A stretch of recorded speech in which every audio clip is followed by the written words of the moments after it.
Ahoy, ahoy, gang. If this is your first time with us, welcome. And if you're joining us from a previous video, hey, we love to see it, and I hope you're doing well. Alright, you know what? Maybe things are gonna turn around. Last episode, Pumpkin Spice Girls, that was whatever. But now, you know, sometimes there's a slip-up episode. This is when we're gonna hit our stride. I feel it. Episode 3 of the new season is gonna be even better. There is no way it could possibly feel even more hollow. Right? Please? I'm begging here.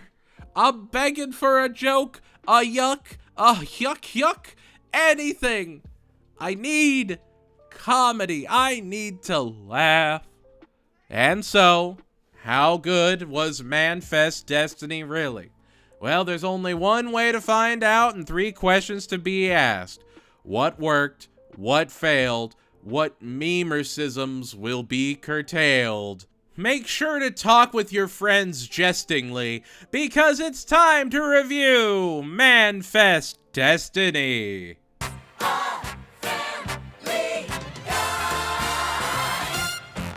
I wanted to at least get this episode done, so we had 3 American Dad reviews and 3 Family Guy reviews. 3 compare and contrast, you know? The first episode of the new American Dad season, it was a probing episode. The second episode, we get a Twilight Zone episode, and it was fantastic. A good, dark log flume episode, that's a treat. And then the most recent episode, Powering Through, delightful, fantastic, an elevated idea of what a Fox concept could be. I loved all 3 of these episodes in their own ways. The premiere was the weakest one, so it's only fair to give Family Guy some grace. You know, the show has been around for 24 seasons. It's been around since the 90s. It's okay for it to slip a little bit. I will admit I was probably a little too harsh on the edible arrangement. It did at least try something new. And it's very ironic because when I look at the newest episodes of American Dad, I go, oh, wow, this is just getting better and better. And looking at the new season of Family Guy, I go, oh, wow, this is just getting worse and worse. How is each episode progressively worse than the last? How are we at this point? And it doesn't pull up. There isn't a chance for you to go, oh, well, you know, you got to get through the first 7 episodes and then it turns around. And like, I'm 6 episodes deep. I haven't seen it. It's not there. But, okay, what's the plot of this episode? Well, Peter and the gang get stranded on Fire Island and have to escape. And Stewie writes a book that's super successful and makes Brian jealous.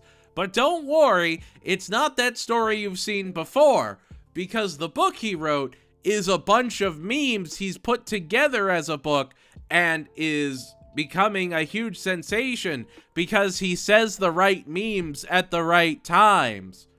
Remember when Brian became a huge sensation for reading the right tweets at the right times and becoming a successful stand-up artist? Remember that? Oh, Peter and the gang are on Fire Island and realize that they're surrounded by gay guys that appreciate them, but they're also a bunch of uggos, and when they have to pay for staying on this resort island, they leave and they try and run away so that they don't have to pay. Meanwhile, Brian is trying to destroy Stewie for posting memes. Now, I would argue I'm a chronically online person. I'm an internet micro-celebrity that reviews cartoons on YouTube. I am not above memes. In fact, I would dare say I'm a little experienced in meme culture. One could argue that memes are the newest art form of culture in general. You know, it's a way for us to communicate. If you can go an entire day talking with someone just through memes, that is an art form. It is a craft. You know, it may be simplistic to some. Some need those super avant-garde, extra deep fried memes to really tickle their brain pickle. But these are not those memes. These are bad luck Brian era, kid with his fist up going, yeah. It is two meme generations away from being Facebook minion memes that your grandma shares. And it's just, who is this series for? Because it's not Gen Z. Their meme culture is completely different than, say, millennial meme culture, which this is also not for, because millennials really sort of went much, much deeper with their memes, which is less like, yeah, go millennials, and more, they need to get a stronger and stronger hit to get that same dopamine dose because we are ruined from our online viewing culture. It's okay, I'm right there with you.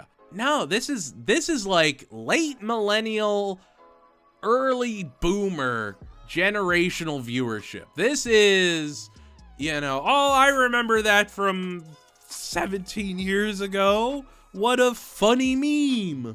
This entire episode felt like it was just the actors reading their lines. Not even saying it with like any proper inflection, not adding any heart, not adding any twist to it. Just, there it is. These are the lines. I am saying what I want to say.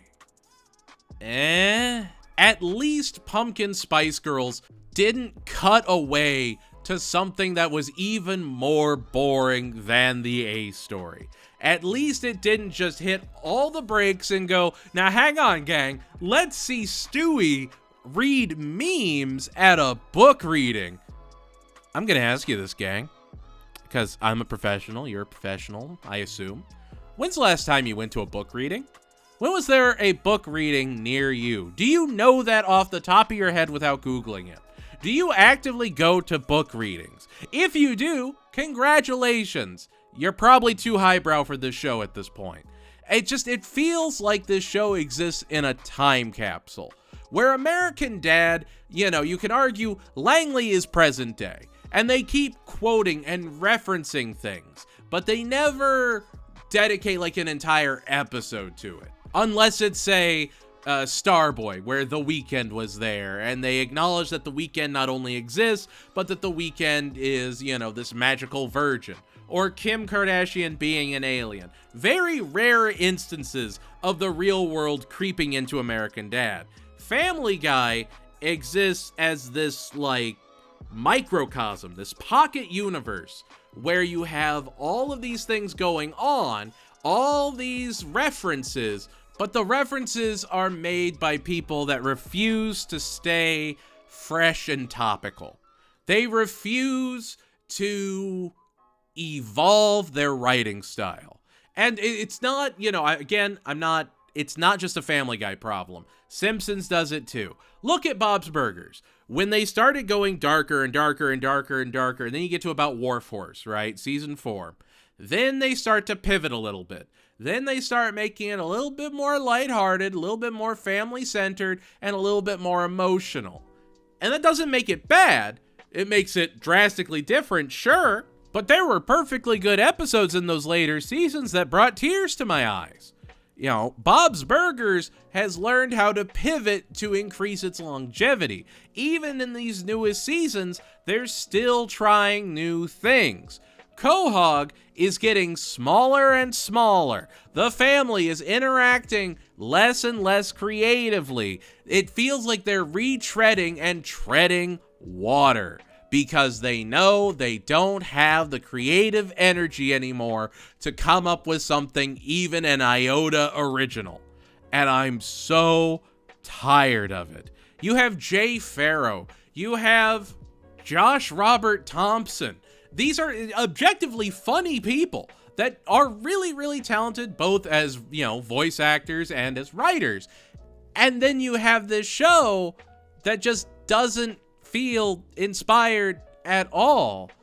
Family Guy is like 15 years due for doing anything, even remotely creative, to spice things up. Think about it. When's the last time a new character was introduced not because the previous voice actor passed? When's the last time the family did something genuinely creative?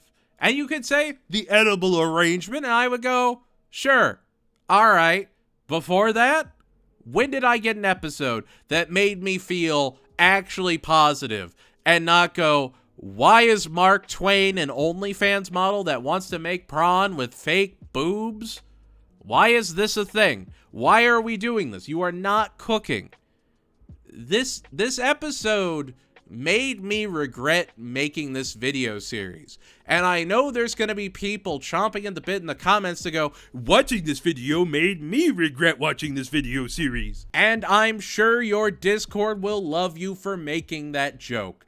But I am just burnt out on this. This is dull. It's flavorless. This is the kind of Family Guy you throw on when you don't want to offend your grandpa while watching in the same room as him, and he can complain about those heckin' Gen Zers and laugh and clap because the people on Fire Island are gay, and he is not gay, so it is amusing to him. It's just... It's not even like rose-colored glasses. I've been going back through the older seasons of the show. Old Family Guy was sharp. It was funny. It had some teeth to it. This Family Guy, just let it end. I have yet to see an episode this season that actually brings it home, that actually gives you something to laugh at, to enjoy. I'm so depressed, man. It just didn't stick the landing. Manifest Destiny is a memercism suffering 1 out of 10.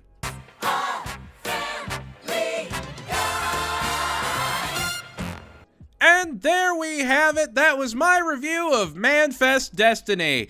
Anything you think I was right on? Wrong on? What were your favorite parts of the episode? Least favorite? Let me know in the comments below. And if you like what you saw, consider liking, subscribing, and telling your friends we're out here. Yeah, I'm glad Pumpkin Spice Girls didn't have a B story. Because if this is what the B stories are gonna be, I just rather not have them at all. It was another dated, lazy, nothing episode. I thought the last episode was bad. I thought it couldn't get worse than this. And it's just, the standard for good Family Guy is so low. Make me laugh. Make me chuckle. Make me chortle. Make some sort of pop culture reference that, you know what? That was actually pretty good. That was actually pretty funny. I like that. And then, you know what? I'll give you a 5, a 6, a 7. That's all it takes. This is the frustrated teacher begging you to spell your name right on your test just so they can give you partial credit. That's what this is. That's what this feels like. And every time you misspell it on purpose just to drive them that much more crazy. I don't get it. I do not understand this. I don't get how you can sit down and write an episode like this in 2025, 2024, 2026, whenever, and go, yeah, not only does this feel fresh, this feels like something that our audience is going to love. How out of sync do you have to be to think that this is what people want? And I know. I try and stay positive. I try and look at the positive elements of a show. Right? No matter how bad an episode may be, you at least go, hey, but they're trying. Hey, they're caring.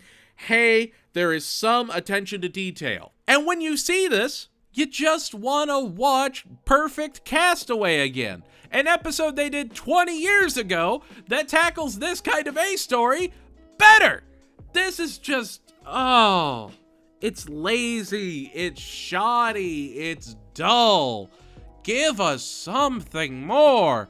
But it's okay. Maybe the 4th episode is gonna save. What do you mean it's about Tom Brady meeting the Griffins for the first time? How? What? What do you... No. No. And he's not even played by Tom Brady? Oh. All right. We'll cross that bridge. Anyway, that's going to do it for us here at the Lecture Hall. And if you want to support the channel, consider joining our membership or Patreon programs today. $2 a month gets you your name on this fancy list of champions. Yeah! Look at them being so awesome and cool and champion-esque. Like always, stay strong, keep fighting that good fight, and know I believe in you. A rising tide lifts all ships, and I can feel one hell of a wave a-coming. Goodbye, everybody, and I'll see you all next time.